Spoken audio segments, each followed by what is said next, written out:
Welcome to Iha entertainment. This is Lakshmi. Shahrukh Khan ఇల్లు Mannat, Salman Khan bachelor pad Galaxy మధ్య 100 కోట్ల ఖరీదైన విలాసవంతమైన ఒక ఇల్లు ఉంది. ఇది భారతదేశంలో అత్యంత ఆకర్షణీయమైన ఖరీదైన స్థిరాస్తి. అయితే ఇది ఎవరిది అంటే లెజెండరీ నటి రేఖకు చెందినది. ప్రస్తుతానికి రేఖ నికర ఆస్తుల విలువ 332 కోట్ల రూపాయలుగా అంచనా. తన ఆస్తులలో ఎక్కువ భాగం రియల్ ఎస్టేట్ పెట్టుబడులే.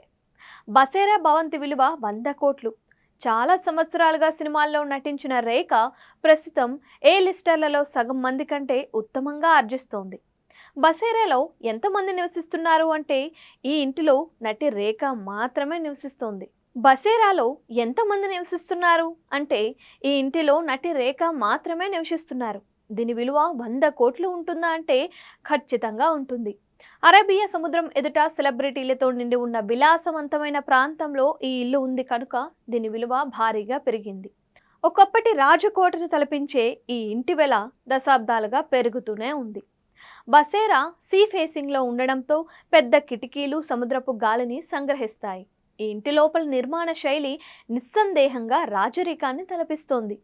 ముదురు చెక్క శిల్పాలు, ఇత్తడి పొదిగిన ఫర్నిచర్, చేనేత వస్త్రాలు, పురాతన అద్దాలు వంటివి డ్రామాటిక్గా కనిపిస్తాయి. దక్షిణ భారత శాస్త్రీయ అంశాలను మిళితం చేసిన నవాబీ అలంకరణతో ఆకర్షిస్తాయి. ప్రతి గదికి ఒక పీరియడ్ ఫిల్మ్ సెట్ ప్రధాన ఆకర్షణ. బసేరాలోని తోట కేవలం పచ్చిక బయలు మాత్రమే కాదు, ఆమె కథలోని ఒక పాత్ర. వెదురుగోడలు, దట్టమైన ఆకులతో చుట్టిన వక్షోజాల కోటను తలపిస్తోంది. దక్షిణ భారతదేశం నుంచి వెళ్లి ముంబైలో స్థిరపడిన నటి రేఖ అక్కడ పరిశ్రమలో అగ్రనటిగా ఏలారు. ఇండస్ట్రీ లెజెండరీ నటులతో కలిసి పనిచేశారు. 70 ఏళ్ల వయసులోనూ రేఖ నేటి తరంతో పోటీ పడుతూ ఫ్యాషన్ ఇన్స్టాగా వెలిగిపోవడం చర్చగా మారుతోంది.